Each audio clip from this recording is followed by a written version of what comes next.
This is Real World Product Management.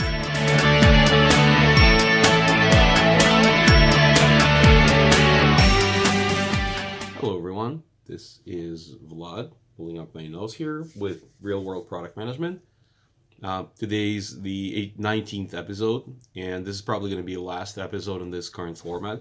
I believe I figured out what I like and what I don't like about the current format, so I'm gonna do something different starting the next episode. It's gonna be more less random topics, less random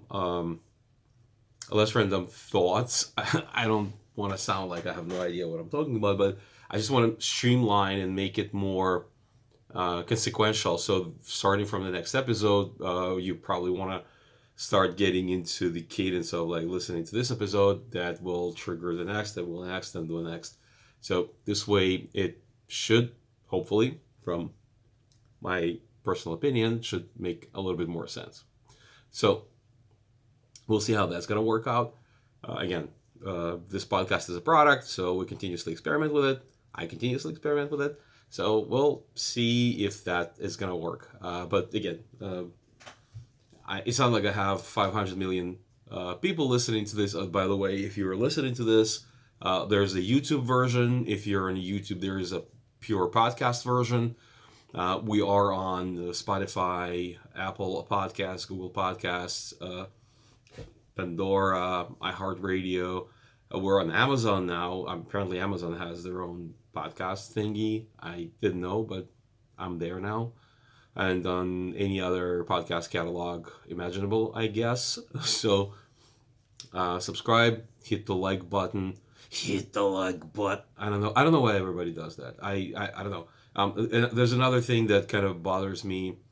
It's this episode is sponsored by blah blah blah. So this episode is sponsored by me, myself, and I. Anyway, let's go back to product management. Today's two topics that I wanted to cover, they're not that closely related. They're somewhat related, and they both deal with scarcity of things. One deals with scarcity of information, scarcity of data. The other one is dealing with scarcity of experience. So today's two topics that I wanted to talk about are product decisions at companies with small user base, or I wrote this in my notes, but I'm not really liking it right now. It's not really, we don't really care about small user base. As far as the decisions go, what this means is we're not having enough user data for data-driven decisions, which means you're not really at FANG level, and you looking at very small user base that does not really tell you what you want to know from the data standpoint. So what are the ways to deal with that? How do you deal with making product decisions when you're not getting enough data from your users or from your user base or from whatever, from the analytics? And the second part, like I said, dealing with scarcity of experience, is I look through Reddit. I'm not a developer, right? I don't know how to code, but apparently you can still code. You can still code in Python even if you don't know how to code. So I built a tiny little scraper, literally 5 lines of code or something. I'm not a coder. I have no idea what I'm doing.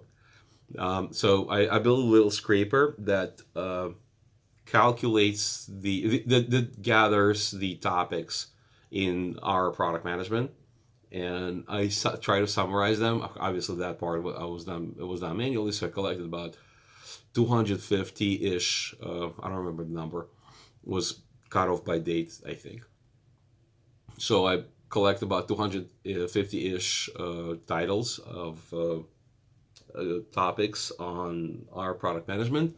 Whenever I wasn't sure what the topic was about, I went and read the actual question and responses. I gathered it into a tiny little Excel table. Might put it here if I don't forget when I'm going to be editing the video.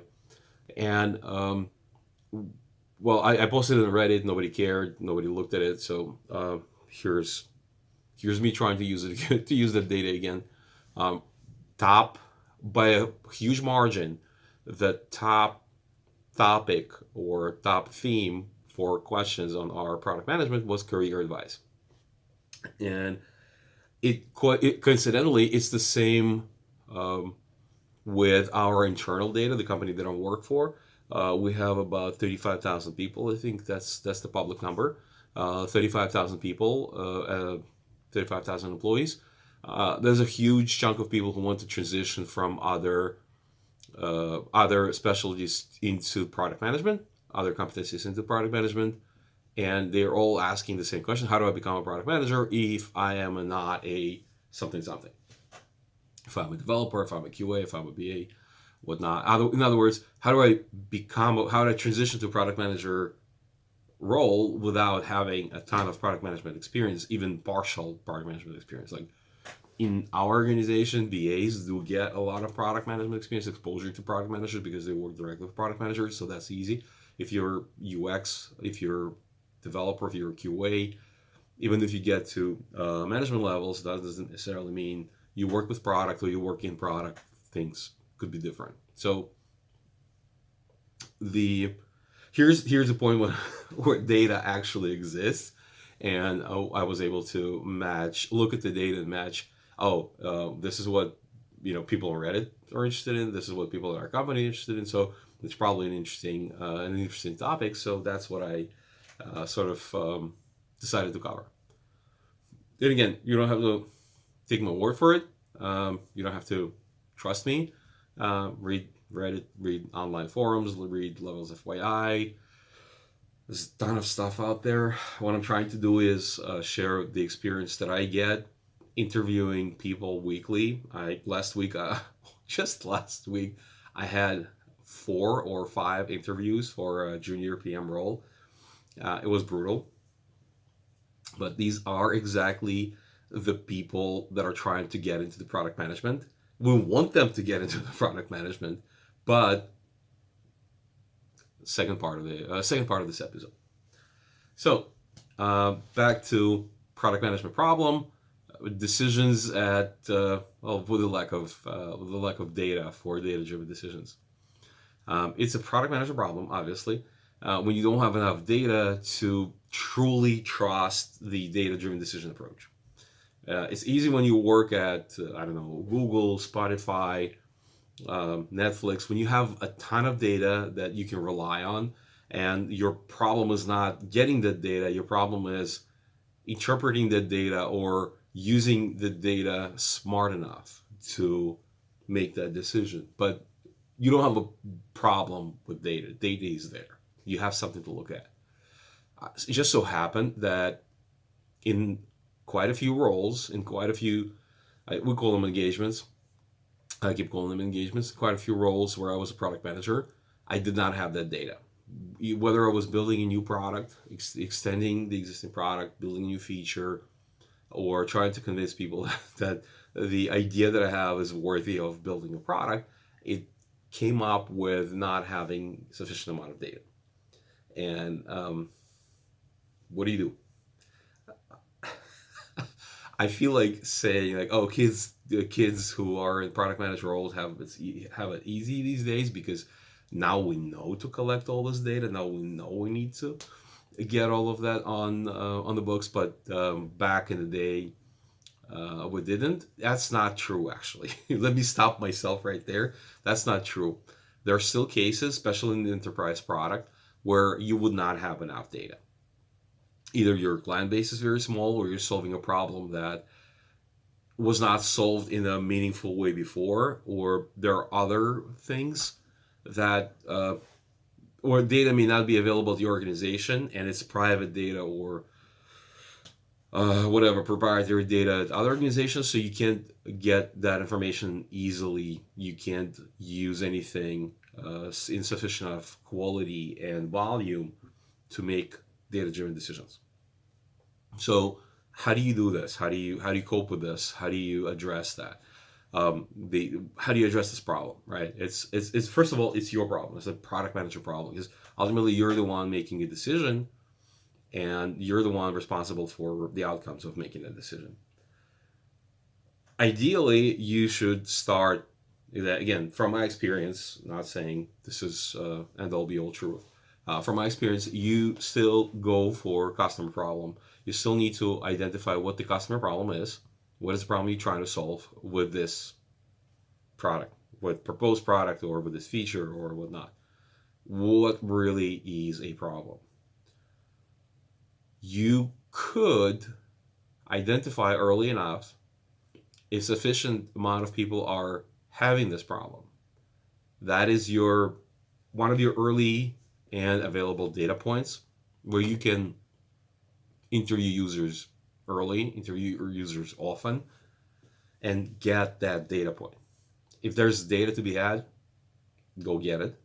If the only way to get that data point is the interview, yes, you're gonna get you're gonna annoy your users. You're gonna annoy your potential customers or future customers or existing customers to the hell and back. But it's the only way to be sure that you're not wasting your time and your effort on building something that nobody wants. We did that back in the day.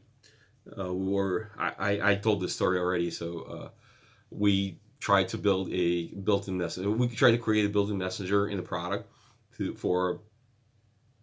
communicate some updates or something with the customers because we didn't realize that we're trying to solve the problem that didn't really exist. And we went as far as building a prototype. Didn't nobody even wanted to look at the prototype because customers did not have that problem. They didn't have a problem of, oh, we need this communication feed from your product because we don't know what's going on. They knew very well what was going on. They didn't need another stream of alerts, notifications, and other bothersome things to tell them what's going on. What they needed was a way to quickly act on the information because they were getting those alerts and notifications. They were getting that information through other sources. They didn't really care about another source that gets them that information, but they needed a way to act, and that's why that we didn't go past the prototype. Again, the problem was not customers. We misrepresented the problem. We thought the problem was they don't know. The problem turns out they did know, but they couldn't do anything about it because the product was so complex and just horrible. It was horrible. So that they really couldn't act fast enough on the problem. Let's say it was fraud, and the customer or salesperson was trying to defraud the owner. They needed to act really, really fast, like so in a matter of minutes. And the launch of a product say you have a laptop open, you just need to launch the product. That alone took 2 or 3 minutes. So you can imagine how well that worked out.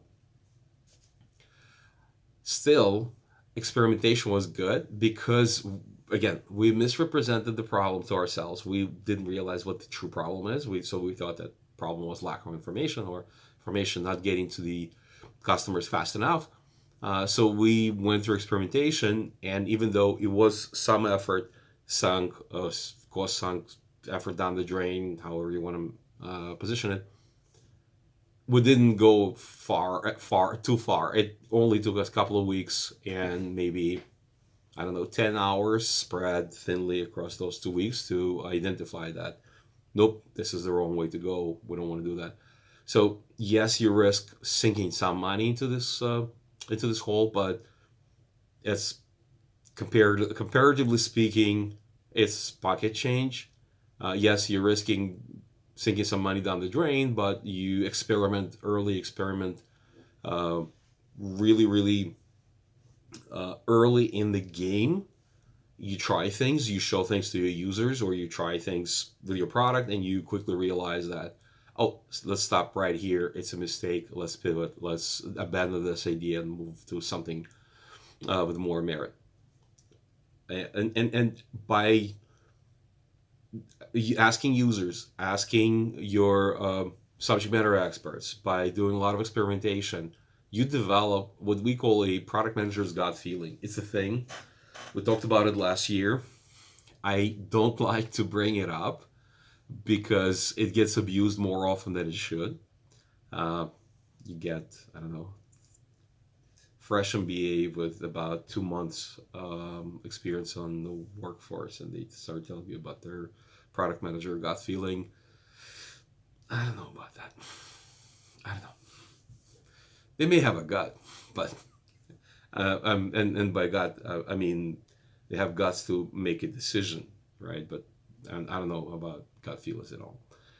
So, but if you have an experienced enough product manager, you may be lucky and you may get that the right person with the right gut feeling, and they just feel like that's the way to go, and you have a win. But as much as you don't get the real customer data, you should produce something, experiments, interviews, UX studies, any experience studies, anything really that give you some sort of information to act on. That's the best you can do. Now, moving on to the next part, and because this is just you and the problem, right? You just formulated the right problem. You've collected enough feedback, whether it's through experimentation or interviews or experience studies, to even understand what you want to work on. So your next step is selling this idea to your boss, to what I call upper management, right? It's your stakeholders, your CTO, CIO, CPO, whatever. Anybody who you need to convince to get funding, resources, and a blessing to continue working on this problem you hopefully realize is a true problem. So how do you do that? Well, if I would have a true recipe, I'd probably make this I don't know, a paid seminar, charge you guys money for that, but I don't, so I'm not. But the approach is pretty self-explanatory, so don't claim to know that it 100% works or it doesn't. But there are some moves yet that you can make that work with reasonable enough upper management. You have to demonstrate the existing problem. You have to demonstrate that there's a market for a solution. In other words, if you can bring a response from a well-known customer, and again, we're talking about the case when you don't have millions of customers, you have tens or hundreds of customers. So most likely your upper management knows your customers, if not all of them, then at least top of them. They know top 15, top 100 customers by name. So if you can bring back a feedback from one of those customers with their name attached to it, where they say, yes, this is a problem. Yes, whatever John is showing us looks like a solution. You may have their ear. You may have their attention. You may have something that they will listen to. You may have a way to sell it. Ideally, again, you need to do that research. You need to do that homework. Ideally, your competition is doing something around that. Your competition is not sleeping, and if they're a little bit ahead of you, this is your lucky day because you can point a finger to them and tell them, hey, they're doing this, we're not doing this, so they might steal our show. And this is actually funny because it kind of worked the other way for me. I was trying to find a way to extend the legacy product, the one that took forever to start. And we noticed somebody brought in advertising brochures from the competition, and they claimed to do something that we knew was impossible to do for them. So, but I'm not accusing anybody of lying. It's just what we knew at the moment was a competitor was saying we do X, we have certain feature in their advertising brochure. We knew they were not able to do it automatically or as efficiently as they claimed they would. I mean, technically they could do it in a very manual, a very convoluted way. We knew they're not going to do it automatically. And I posed the question, why can't we get something like that done automatically to my management? And they let me experiment. They let me figure things out. And we were actually able to build a free product, a free supplemental product that runs on top of our legacy thing and solves the problem in literally 5 clicks. It was distributed free. It helped with retention, so it did help our bottom line, just not generated any direct profit. But it was a pretty cool thing that was in fact sparkled by a very misleading. Again, I'm not saying anybody. I'm not accusing anybody of lying, but at that time, at that moment, we thought that the advertisement was very misleading, and by the virtue of that very misleading advertisement, we decided to figure out how to do this. I was able to figure out how to do this automatically, and we were able to build that supplemental product in like 3 months' time, something like that. So demonstrate all your failed experiments, demonstrate your output, because even failed experiments produce some data. Like that example that I used, that our customers didn't want the messenger in the product, they wanted to do something else. It demonstrated the actual problem of them not being able to act fast enough. So we failed to achieve the goal of that particular prototype by saying, hey, we want to build this information stream for you. Nobody wanted it.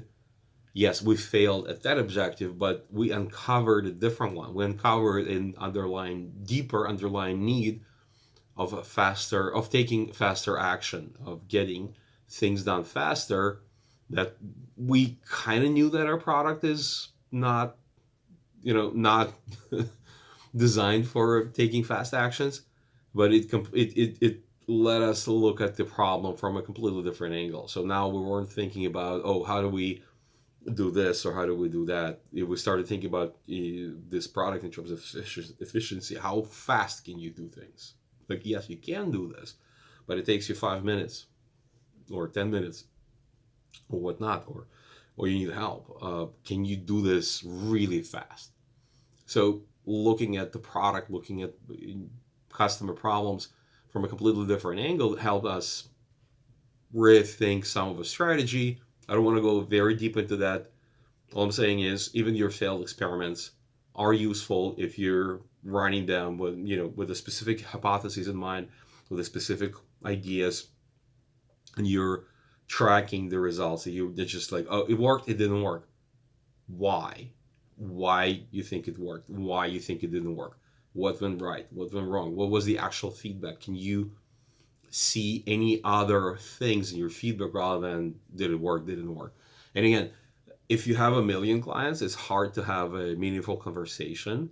So this is the part where you have a small user base actually helps you, because if you have 10 clients that you're talking to, you can get on the phone with each one of them for an hour, and in 10 hours time, which you can fit, because you don't need customers, that's your job as a product manager. And within a week, by spending that 10 hours with customers on the phone or on Zoom or on a whatever demo, you can uncover a ton of useful stuff that you haven't even thought about. So run experiments, ask questions, discover new things, right? 5 whys is a big thing. For me, I keep asking 5 whys all the time. Enterprise products, small products, large products, I find myself asking the 5 whys constantly and keep uncovering new stuff. Even when I talk to fellow product managers, I was in a working session recently trying to understand something. I didn't run the working session. I didn't participate, technically speaking, in the session. But all I did was I was asking, like, why are we doing this? Why are we asking this question? Why are we looking at these people? And it told me a lot about the product, told me a lot about methodology, and told me a lot about people who were trying to do that. And I can see where I can add more value and help them pivot to be more efficient in their. I'm not saying they don't know what they're doing. Obviously, they do, but you can always see, even at that level, you can see how you can help people be more efficient and become more efficient yourself. Another interesting thing that I noticed was, this probably comes from being in so many different industries.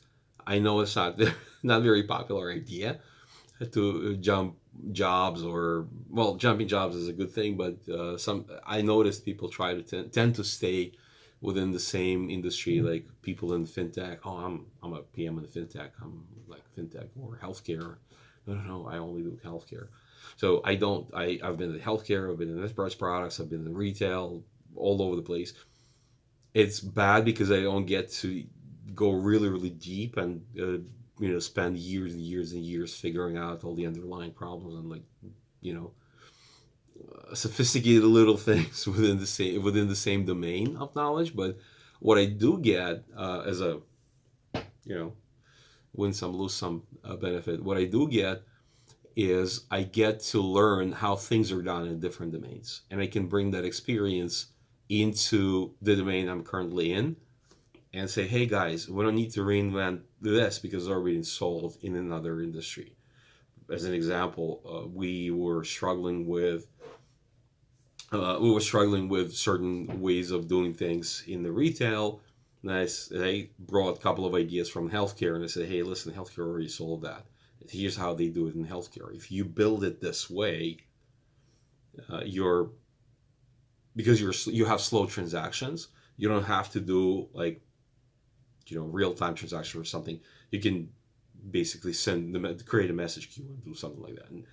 And again, it's once it started being more solution architecture, technology stuff, I shifted over to technology teams. But the approach, the paradigm, you have to be aware of that. You can say things like that to even initiate the conversation, because otherwise, oh, we always did things like that, and nobody tries to think. Sorry for a cliche. Nobody tries to think outside of the box. It's not. It's not really about the boxes. It's a look at other industries. Maybe they have solved this problem already. Maybe they've done this before, and all you need to do is just adopt their solution to your needs, and voila, you're done. So, to summarize, how do you work with small user base, or in a situation where you don't have enough data for true data-driven decisions? You have hundreds of clients, hundreds of thousands of clients. You do more sophisticated interviews. You don't ask a single question surveys. You actually get on the phone and talk to people. You do a lot of experimentation. You do more experiments, or your experiments get to be more sophisticated because you would show those experiments to your customers. You discuss the experiments and the outcomes with the customers and get their deep, detailed feedback. As a matter of fact, here's the question. Have you guys worked with any of the low-code solutions? I would be really interested to hear the feedback. YouTube comments, emails, anything, LinkedIn comments, I don't care. Just tell me. So, experimentation, interviews, talk to your customers. Talk to your customers a lot. Because there's fewer of them, you get to talk to them more. So do that. Demonstrate your experiments to subject matter experts, your customers. Bring your customers in. Make them a part of the solution. Don't make them part of the problem. Keep asking questions. Uncover new niches. Ask why. Why are you doing this? Why are you doing this? Are you doing this because what is it you're trying to achieve? What is the problem you're trying to solve? But why are you trying to solve this problem if you're really trying to solve this problem? And talk to your customers, interview, create the data that you're missing, if not in volume, then in quality, right? If you can't get quantity of the data, increase the quality of it. That's the bottom line. So that wraps it up for not enough user data for data-driven decision part. And let's move on to career advice. Ta-dum. Career advice when you're not a product manager, but you really want to be one. So, first of all, you really need to think, do you really need to be a product manager? I know it's a hard role. I know current companies pay a ton of money for product managers, for people to do different things under the title of a product manager. But before you even go there, think about, do you really want to be a product manager? Is that really what you want to do? Because a lot of different companies. I'm going to go on a tangent a little bit, but it's important for the rest of the conversation. A lot of companies put a lot of different meanings in the product manager title. For some companies, product manager is just a glorified product owner, glorified project manager, glorified scrum master. You get to run things, but you have zero decision power. To me, that's not really a product manager. Just because company decides to call that role product manager doesn't mean you are a product manager. I've seen people like that in our interviews and our assessments. I'm very sad to say they're bright people, they're really smart people. Problem is they have zero understanding of what product management is. And that's why they tend not to pass interviews. Not because they're trying to bullshit anybody. No, they're really cool people, really honest, really great. It's just that if I hire them in a product manager capacity, my goal is to put them in front of a client as a product manager and have them lead activities as a product manager. And they have no clue what this means.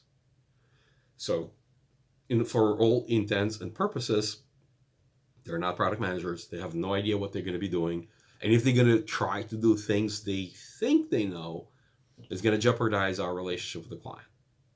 That's why they tend not to pass interviews, because we don't have a chance to teach them on the job, to train them on the job. So that's why it's not really working out for them. With that said, again, different companies put different responsibilities into the product manager role, and you have to be aware of that. You always have to ask questions from the recruiter, from the hiring manager. Really try to understand what it is. With that said, let's get into the actual career advice, right? I like to say this. I think I wrote it a few times in different blogs and whatnot. It's really easy if you have, at least you have the basics, right? If you think about yourself as a product, you have to think about yourself as a product. You're a product manager. What's the best product you can sell? It's yourself, right? It's kind of like salesperson. They never sell product. They always sell themselves. And then that sells the product. At least that's been my understanding, but I could be wrong. But in this case, think about yourself as a product that you're trying to build and put it to market, right? Your ultimate measure of success is getting to market. So you getting a job as a product manager is the ultimate success metric of you building a product of you as a product manager. So you need to think about it. What is your value proposition? What do you bring to the table? In other words, when you're talking to a hiring manager, they're going to think about with them, right? What's in it for me? Why should I hire you? And you need to be able to prepare, and you need to be able to answer. You need to be prepared to answer the question in whichever form it comes. I don't know. I don't know what other versions of this question could be. Sometimes people just ask it straight up. Why should I hire you? Why? If you're not a product manager and I'm looking for a product manager, why should I take you over somebody who already has experience? And you need to be able to answer that. Another thing you want to think about is what kind of problem would you be able to solve for our client? Don't sound like a solution looking for a problem. Most of the interviewers, I'm probably less of that because I do tend to obscure things when I ask them. Not because I'm trying to be hard. It's just a matter of, it's just the way I'm used to ask questions as open-ended as possible so that people expand more or elaborate more on within the answer. But ultimately, it's all about you saying why you're going to be a solution to the problem that your customer, your hiring manager, currently having. They need to do X, Y, and Z. They have a product that lacks leadership. They have a brand new product and they need a person who's going to build it. that's where you can plug in and say, hey, I know I don't have a formal education or formal experience, but I've done these things before. So I'm sure I can contribute to this. I can lead your whatever. I can lead your discovery. I can lead your experimentation. I can do this. I can manage people. So there's got to be places, pieces of the puzzle where you should be able to plug in and deliver. That's probably one of the main reasons why people are not passing the interviews. And I spoke with people. I coach people on passing our internal interviews. I listen to how people respond to questions like that in our external interviews when we hire external candidates. I read what people write in the recruiting hell or jobs or product management Reddit. One of the things that consistently flares at me all the time when why people didn't get it is because they failed to formulate that value proposition. What is the problem they will be able to solve? Just because you want to be product manager, nobody's really obligated to give you anything, right? Just based on your decision to become a product manager. But if you can formulate your value prop, if you can formulate, hey, I know I'm not a formal product manager, but here are the things that I can do as a future product manager, and here's the things where I need support, that works. We know that works because people keep being hired into product management roles without formal product experience. And I think those people, I strongly believe those people are able to formulate their value proposition in terms sufficiently understandable by their future customers, by their hiring managers, right? Um, One of the things this came as an internal conversation, but I wanted to bring it up because I think it's important. Back in the day, and I mean about 5, 7 ish years ago, there was a really cool idea. It stemmed from Google that product managers are CEOs of the product. It got killed. It got canceled. Sorry, it got canceled in true sense of word. Social media canceled. Why? Because companies consistently put different responsibilities into product management roles. And yes, product managers are not CEOs of the product. And to add to that, they're even less CEOs of a product today than they were 5 to 7 years ago. There's a lot less decision making ability in product managers. Product managers are now kind of chaperones of the backlog rather than decision makers. I'm yet to see a full blown product management responsibilities stack the way, I don't know, Roman Pickler puts them into that circle diagram. I try to put it here if I don't forget in the YouTube video. So they're really more of a glorified product owners, BAs, project manager combination of things rather than the actual true decision makers. There are some, not a lot. There are some who do that, but it gets less of that. So yes, the product managers are not CEOs of the product in any more than you are a CEO of your own pants. So no, that's not true anymore at all. But if you were a business owner, if you were a business person at some point in your career, that's still a good thing. Even during our, today's commoditization of product management roles, it's still a good thing because you understand business problems better. You can relate to business people better. You can communicate with them better. You know how to do things. You can do it. So if you ever run your own business, make sure you put it in. One on a side note, one more thing. Some people say, "Oh, I need an MBA to be a product manager." I wrote about it extensively. I don't know how many times I need to say this. You do not. If this is your first role ever in, like, you're fresh graduate, you went for MBA and you want to get into the product management right off the bat, maybe it will help. I don't know. But after that, if your first couple of years in the product management role, nobody cares. If they're gonna ask you what the product lifecycle is and you can't answer it, no MBA in the world can save you from that. That's it. You're done. So MBA, I don't know. Some people, I don't know who created this notion of, oh, you need an MBA.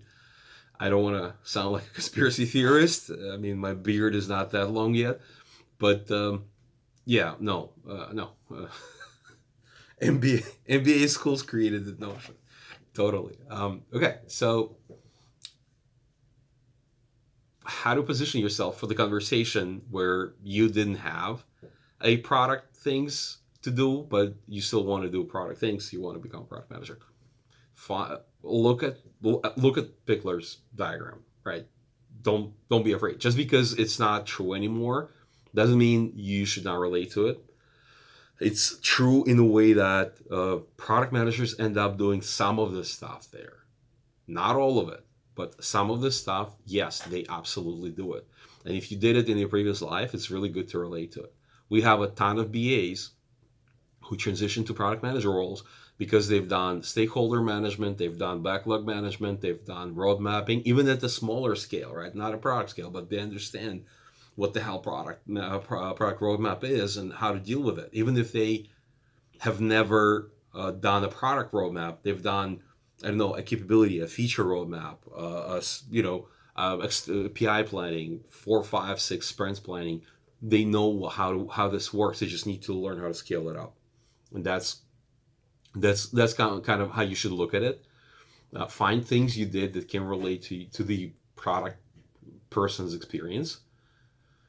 For God's sakes, please do your homework, learn the basics. I can't believe when I ask people, and again, this is my personal experience, doesn't mean it's an all be all truth, but people who can't answer basic things about product management, even simple things like what's the difference between product vision, strategy, and the roadmap? Or if I ask them, how do you prioritize the roadmap? Or, they're somewhat tricky, but they're not anything special for a person who at least read a book on the product management. Okay, here's the vision, here's the strategy, here's the roadmap. This is how you deal with the roadmap. The roadmap is this, and is not a rocket science, but you would not believe the answers I got. It's just goes borderline ridiculous when people start saying like, oh, we're gonna do some magic and call the people and find out. Just do the homework, learn the basics.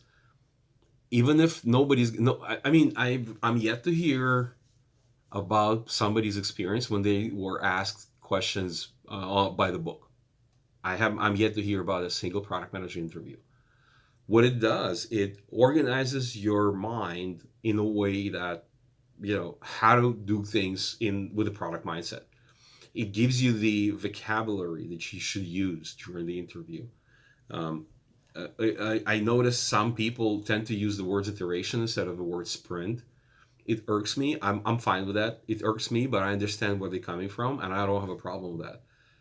If somebody else does, if you keep using the word iteration and they only know, if your hiring manager or your HR representative only knows the word sprint and you keep using the word iteration, you lose brownie points. You lose points on your interview. And why would you do that? Right? Nobody cares that you're not wrong. Nobody cares that you're still using the right word. It's just not the language that's being used currently. So in the organization. So use what. Don't be your own enemy, right? Use the language that will help you succeed, not the language that proves you're right. If you know what I mean. So learn the basics, do your homework, learn how to communicate, learn the right words, learn what they mean. That's important. Just because you know these words doesn't mean you know how to use them.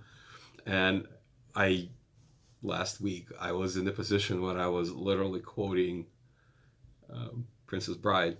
That word you keep using, I don't think it means what you think it means. And it was very embarrassing for both myself, my fellow interviewers, because why would you spend an hour and a half on the candidate that is misusing basic concepts, right? If somebody told you, oh, hey, you can measure things with scissors, and then you cut them with a ruler, you can, but that's not really how it works.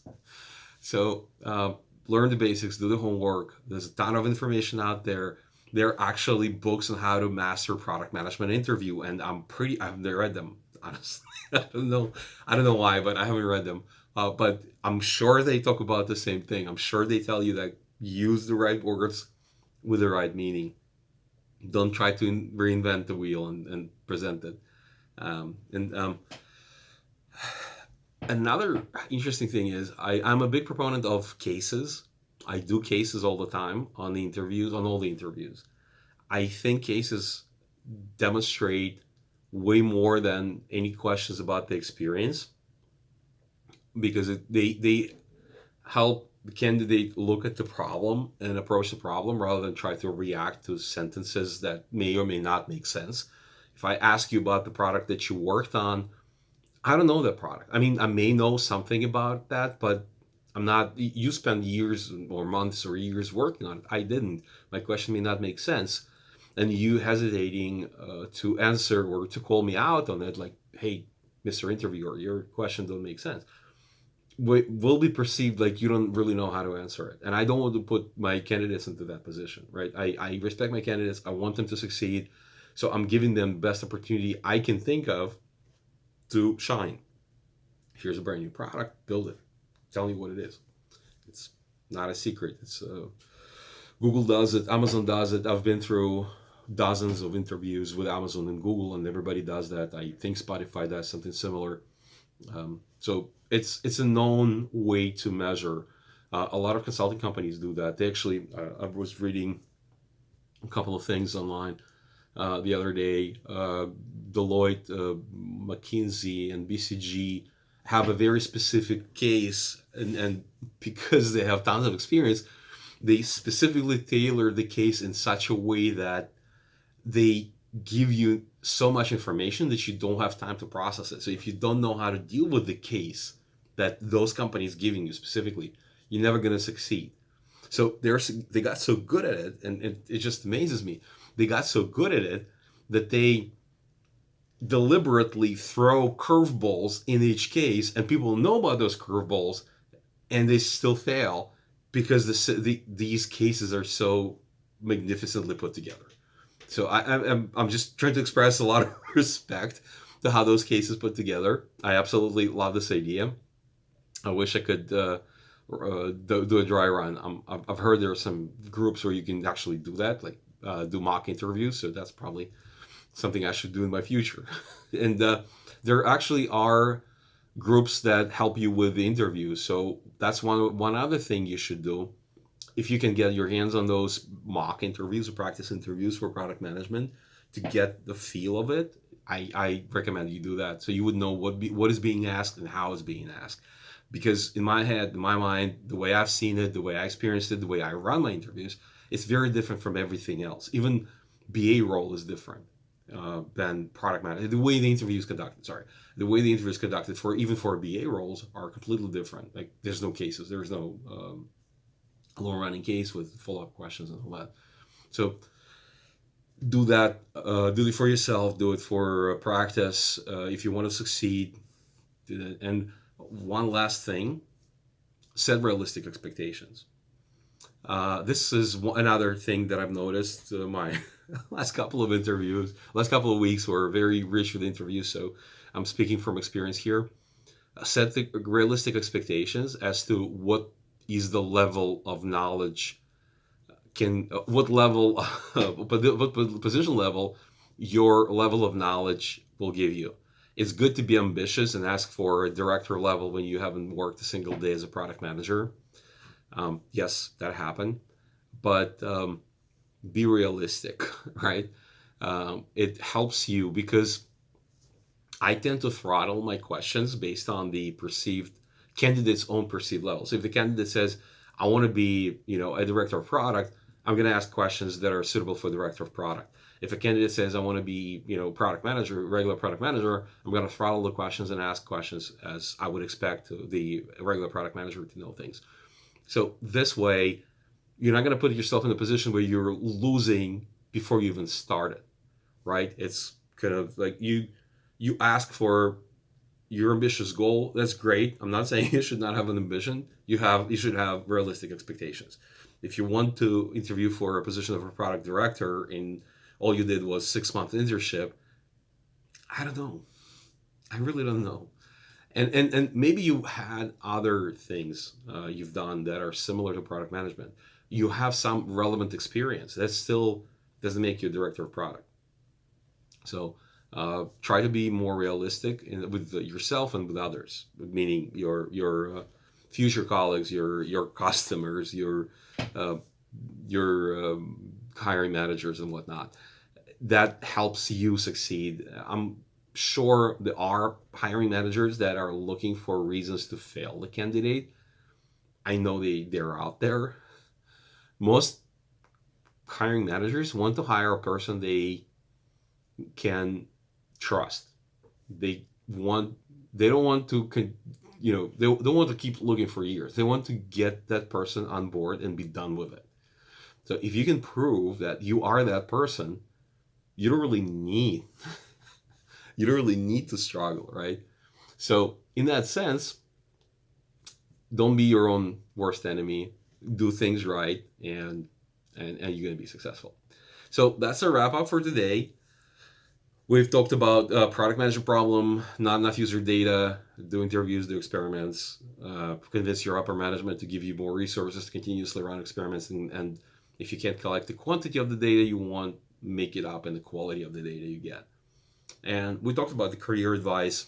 When you are not a product manager, you don't have a previous product management experience, but you want to become one.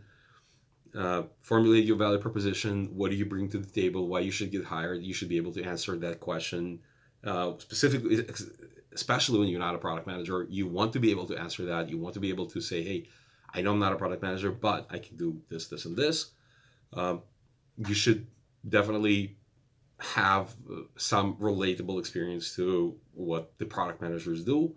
And you should probably practice a little more, do your homework, get the basics right, and set realistic expectations for yourselves and others.